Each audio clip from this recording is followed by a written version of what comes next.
I think that kids from a very young age are interested in things. What makes a car go? What's a truck? You know, what are these giant things called dinosaurs? I mean, that's one reason I think lexiling is such a stupid idea, because not only do we have the famous cases of Lollipop and Hippopotamus, we have Tyrannosaurus Rex. It's not even in English, and kids can read it. And so to me, for some readers, it's not true, nothing is universally true, you read by what you're interested in, what matters enough to you to decode. Why do you want to get past this hurdle? Why? Because there's something you need to know. Several years ago, I was asked by a librarian in Florida to help her work with boys who are having trouble reading.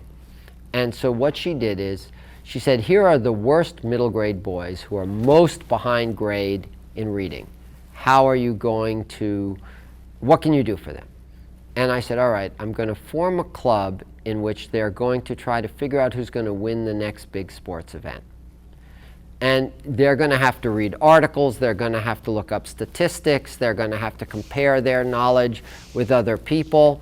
And it was a raving success, because they didn't think of it as reading. They thought of it, is Team X going to win or is Team Y? Am I smarter than you because I can figure out that their defense is going to work against that offense?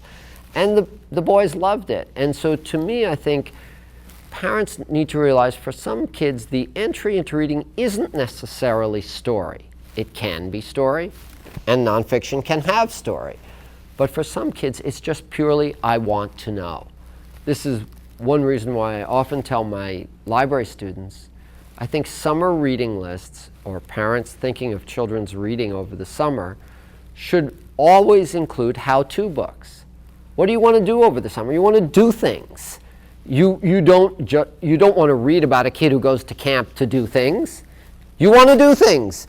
And if the goal in summer reading is to have a child read, here are things you want to read because you want to do.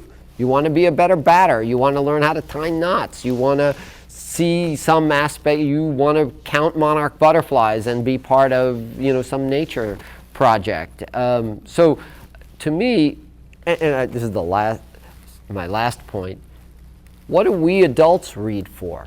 We read some relaxation, escape, all that, but we also read what interests us.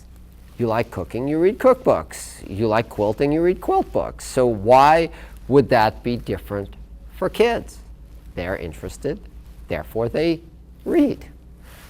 There were a couple of professors wrote a book a few years back called Reading Don't Fix No Chevys.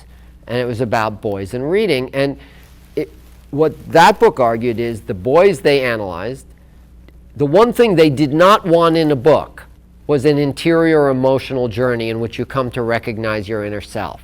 They had no interest in their inner self. They wanted instructions for fixing Chevys. And not that schools should shy away from helping kids become more attuned to their inner self and their social responsibilities or interactions. But for some readers, we'll now find more in school, more attuned to that which they want to know and that which they're interested in.